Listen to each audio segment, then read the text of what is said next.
السلام علیکم اسٹوڈنٹس، اگلا ٹاپک آج کا ہمارا ہوگا شدی تحریک کے اوپر، یعنی ہندو مسلم یا ہندو اسلام دشمن تحریکوں میں سے ایک تحریک تھی شدی تحریک۔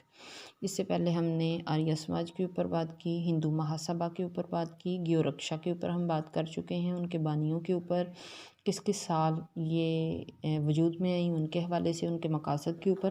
تو آج ہم شدی تحریک کے اوپر بات کریں گے۔ تو سب سے پہلے ہم یہ بتاتے چلیں، یہ جانیں گے کہ شدی کا مطلب کیا ہے۔ یہ ہندی زبان کا لفظ ہے۔ شدی کے لفظی معنی ہے پاک کرنا، پاک کرنے کے۔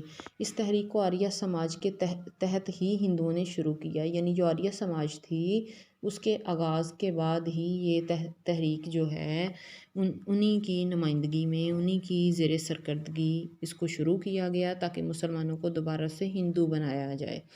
تو شدی تحریک جو ہے اس کا بانی جو تھا اس کا نام تھا سوامی شردھانند۔ سوامی شردھانند، تو سوامی شردھانند جو ہے یہ شدی تحریک کے بانی تھے، اور اس کے علاوہ دیگر بہت سارے رہنماؤں نے بھی اس تحریک میں زور شور سے حصہ لیا۔ تو یہاں تک کہ گاندھی بھی اس تحریک کا حامی تھا۔ یعنی ویسے تو کہا جاتا ہے کہ گاندھی نے کھلم کھلا جو ہے وہ قائد اعظم کی، دیگر مسلمان رہنماؤں کی یا اسلام کی مخالفت نہیں کی، لیکن یہ ہم کہہ سکتے ہیں کہ جب شدی جیسی تحریک کی مختلف اجلاس میں حمایت کا اظہار گاندھی کرتے ہوئے نظر آئے ہیں، تو وہاں سے ہمیں گاندھی کا دوہرا چہرہ، اس کا منافقت والا جو انداز ہے وہ بھی نظر آ جاتا ہے۔ تو گاندھی جو ہے اس تحریک کا حامی رہا، شدی تحریک کا۔ اس تحریک کے قائدین نے کہا کہ شدی ہی ہندوستان کے سیاسی مسائل اور معاشرتی مسائل کا حل ہے۔ یعنی ہندوستان کے مسائل کیا تھے؟ یعنی گیو رکشا کے حوالے سے، گائے کے ذیبہ پہ جو آئے دن فسادات ہوتے تھے، فرقہ واریت کے حوالے سے جو فسادات ہوتے تھے، پھر ہندو مسلم نظریات کے حوالے سے جو مسائل پیدا ہوتے تھے، تو اس حوالے سے وہ سمجھتے تھے کہ شدی تحریک جو ہے وہ اس کے ذریعے ہندوستان کے سیاسی مسائل اور معاشرتی مسائل کا حل نکالا جا سکتا ہے، کیونکہ جب لوگوں کو دوبارہ سے ہندو بنا لیا جائے گا شدی تحریک کے ذریعے، تو پھر آزادی کا مسئلہ خود بخود ختم ہو جائے گا۔ یعنی برطانوی حکومت سے تو آزادی ہمیں مل جائے گی، تو آگے پھر سے ہندو جو ہیں یا تو ان کو ہم اپنا غلام بنائیں، یا پھر یہ قوم یہاں پہ موجود ہی نہیں ہوگی اور ہندوستان کی سرزمین پہ صرف اور صرف ہندوازم جو ہے اسی کا پھیلاؤ ہوگا۔ تو اس حوالے سے وہ شدی تحریک کو بڑا اپنے لیے فائدہ مند اور کارآمد سمجھتے تھے، اور شدی تحریک کے ذریعے رہنماؤں نے، اس تحریک کے جو بڑے بڑے رہنما تھے انہوں نے جنگ عظیم اول کے دوران تحریک عدم تعاون اور دوسری تحریکوں میں بھی حصہ لیا۔ تو تحریک عدم تعاون اور دوسری تحریکیں جیسے ہندوستان چھوڑ دو، ان تحریکوں میں بھی ان رہنماؤں نے حصہ لیا جو کہ برطانوی حکومت کے خلاف تھیں۔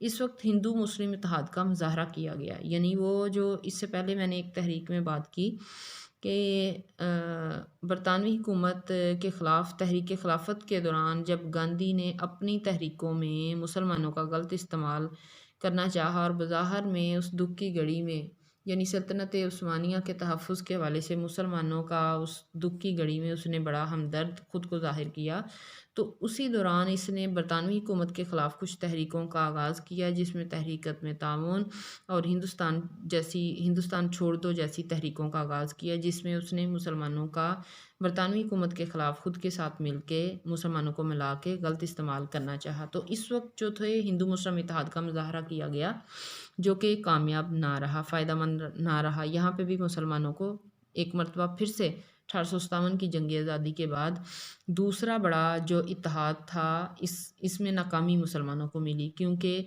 1857 کی جنگ آزادی میں بھی ہندوؤں نے مسلمانوں کا استعمال کیا، اور اس میدان جنگ میں اترنا ہندوؤں کے ساتھ مسلمانوں کو فائدہ مند ثابت نہ ہوا۔ وہاں پہ بھی پہلی مرتبہ ہندو مسلم اتحاد کا مظاہرہ ہوا جو کہ ناکام رہا، اور دوسری اور آخری مرتبہ تحریک خلافت کے دوران ہوا، جس کے بعد پھر سے مسلمانوں کو دوسری مرتبہ افسوس ہوا کہ ان کا غلط استعمال کیا گیا ہے۔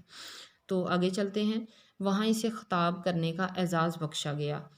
تو اس وقت سوامی شردھانند جو تھا، اس تحریک کے دوران جو مسلمان اس وقت دلی کی شاہی مسجد تھی اس میں ایک جلسہ کیا گیا، وہاں پہ شدی تحریک کے بانی سوامی شردھانند جو تھے انہوں نے ایک خطاب کیا، لیکن جب وہ باہر آئے تو انہوں نے مسلمانوں کے خلاف تحریک کا آغاز کر دیا، ٹھیک ہے،